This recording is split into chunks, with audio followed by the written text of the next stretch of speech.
probably mix up of the two slides, but anyway, let me come to this now. What is a public authority? This will be of great interest to you all. As I said, you can seek information only from a public authority. Now, those of you who are familiar with the Constitution will know that there is Article 12 in the Constitution which defines state. And courts have interpreted this article, they have enlarged it to include instrumentalities of the state. By instrumentality of state, you mean statutory bodies or bodies, institutions, organizations created by the state. This definition of public authority includes the state and its instrumentalities, plus it also includes NGOs, non-government bodies, private bodies in a certain context. If you see, the definition is in two parts. The first part is this. It says public authority means any authority.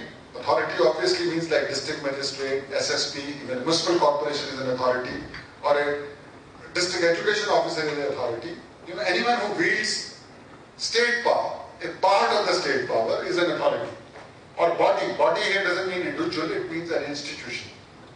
Or institution or organization of self-government, which will include municipal committees and panchayats and so forth. Now these two words are crucial. Established or constituted by or under the Constitution, like President of India, Prime Minister of India, Council of Ministers, Supreme Court, High Court. They are all bodies and authorities which have been created by the Constitution.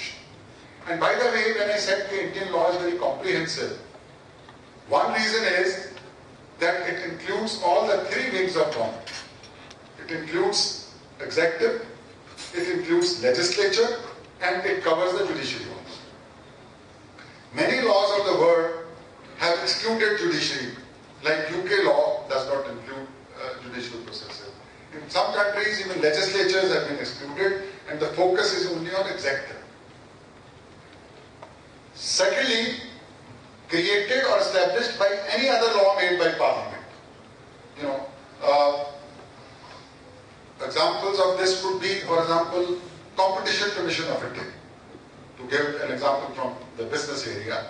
Now, this is a body which is not created by the Constitution, but has been created, or the Information Commissions under RT, here also public authority, which have been created by an act of Parliament.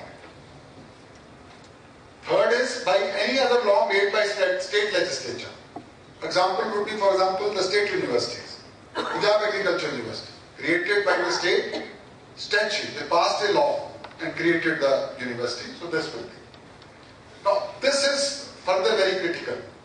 By notification issued or order made by appropriate government, which means a body may not have been created by an act of Parliament or legislature or constitution, but it has been created by a notification or order of the government.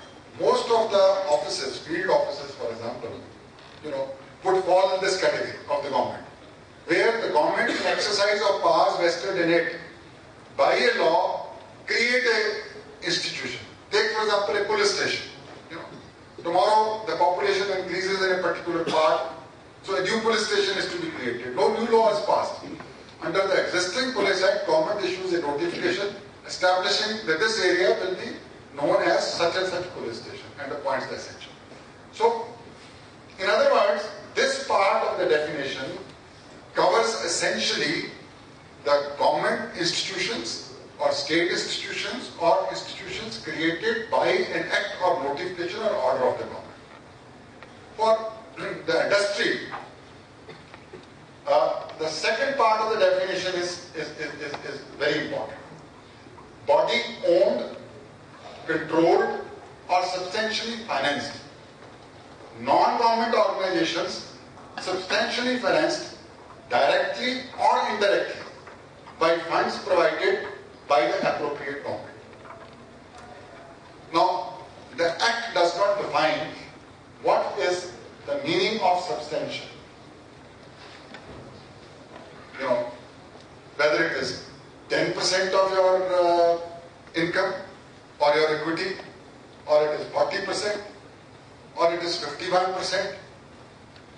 Initially, some of the information commissions in the country took the view that under the CAG's Audit Act, they audit those bodies where the government equity is more than 50%. That is 51%. So initially the view taken by some of the commission was that substantial would mean where the equity is more than 51%. But subsequently, in some of the cases, the various high courts ruled that word substantial should not be interpreted in terms of the percentages. This will be wrong, and they said this view that what CAG audits 51% is a public authority is not a correct. Allahabad High Court in one case has gone to the extent of saying that even where there is an iota of finance and control, it should be deemed as a public authority. The rationale given is that after all, it's a public money coming from the state exchequer. If the state chooses to give funds to a private organization, then that organization must be made transparent and open to access by public. This is the rationale. We are yet to receive any authoritative ruling from the Supreme Court. I personally feel that ultimately this law may get finalized or settled when Supreme Court gives a ruling on this. Till then, different high courts have given different variations or percentages or interpretation or to the word substantial. Now, also finance, because the words used are directly or indirectly, it has been interpreted by various courts and some of the commissions that there need not be a direct cash outflow to the entity. It is not that, the state says, take for example the aided schools and colleges. Now there is a direct cash outflow from the state exchequer to the college or the aided school. Government, there is something called 95% grant and aid scheme, where the money goes to these. So obviously they are public authority because they are directly receiving state assistance. But courts have interpreted that indirectly would include that even if benefit has flowed not directly from the state treasury, but indirectly through some other means, it will meet the provisions of the law. Again, on this issue, there is no definitive ruling from the Honorable Supreme Court, but various high courts have given different, I would say not different, but there is a difference in degree as to what would amount to substantial, as to what will amount to direct and indirect finance. Here, one may mention that PPP, what you call public-private partnerships, where government grants a concession to a private party. If that concession is substantial, that may also be interpreted. There cannot be a rigid formula here.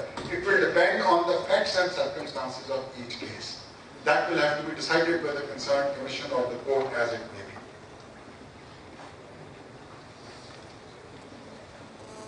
This you need not worry about. This is technicality.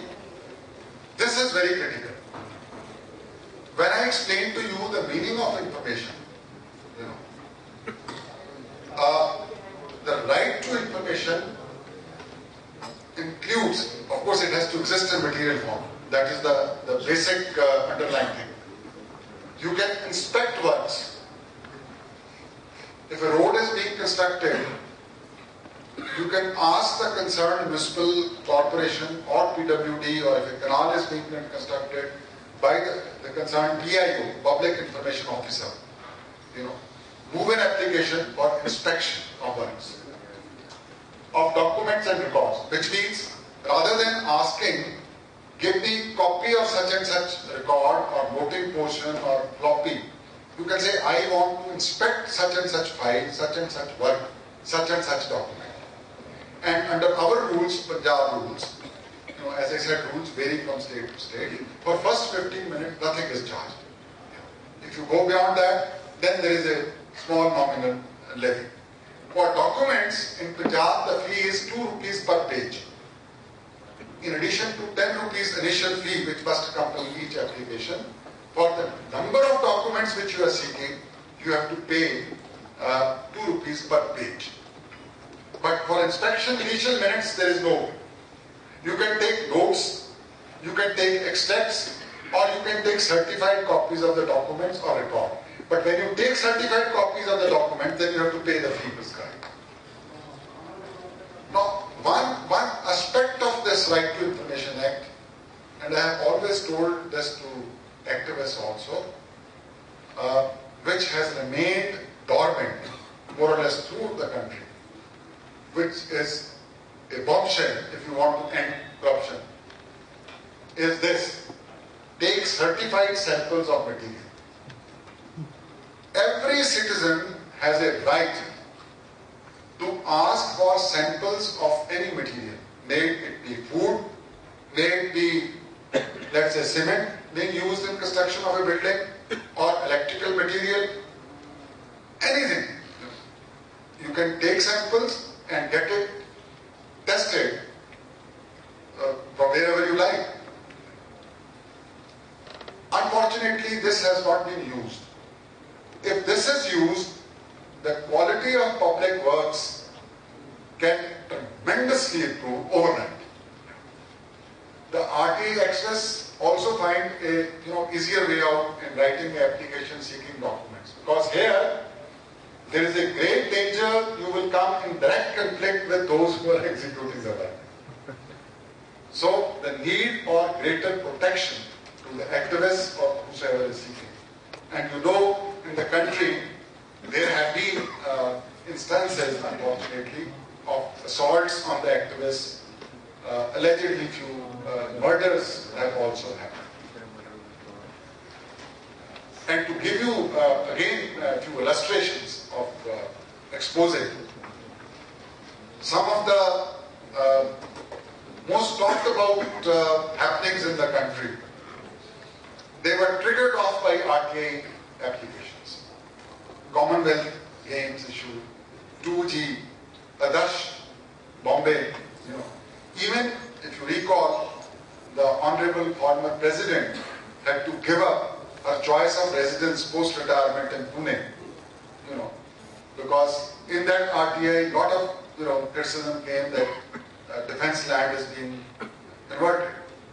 Now, good or bad, I would not comment, but the fact is that RTA has, wherever in these kind of instances been used, it has effectively, brought things out in the open. In Punjab, for example, use of Red Cross fund and collection of Red Cross funds. It became a major base, the information collected for a writ petition in the High Court. And then High Court appointed a committee of 2 retired judges, which probably still going into how the funds were collected in various districts. And that is why you might be feeling now they have stopped collecting funds for the Red Cross. Good or bad, I don't know, that's for you to decide. But this is the impact of it. Similarly, printouts, diskettes, floppies, tapes, video cassettes, or any electronic form. But here, the information, again let me repeat, is to be given as it exists.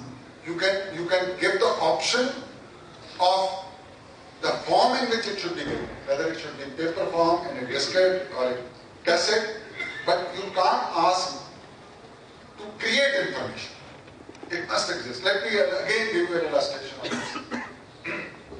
Supposing you were to move an application to Punjab Agriculture University, tell us in your final MBA program in the year 2005 to 10, how many boys scored third division, or let's say less than 40% marks. In all probability, I'm sure they do not have this information available in tabulated form. So they will reply back to you, if that is so, that information does not exist. Because it involves going through the results of all those years, then finding out how many students got what percentage, putting those figures together and giving you. But supposing you were to restructure your question and say, give me copies of the Gazette result declaration of MBA for the year so. You pay the fee, you will get the Gazette, you can then, analyze the information yourself. So it is very important the way you structure your query.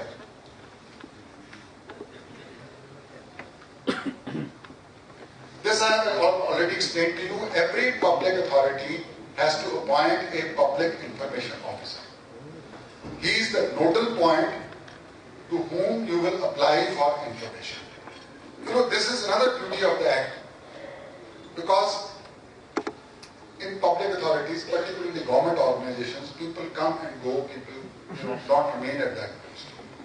The PIO may not be the creator of the information. It's information because, let's say the Biscuit Corporation, information is being generated by so many branches, so many officers. There may be one or two PIOs in the whole corporation. The PIO has no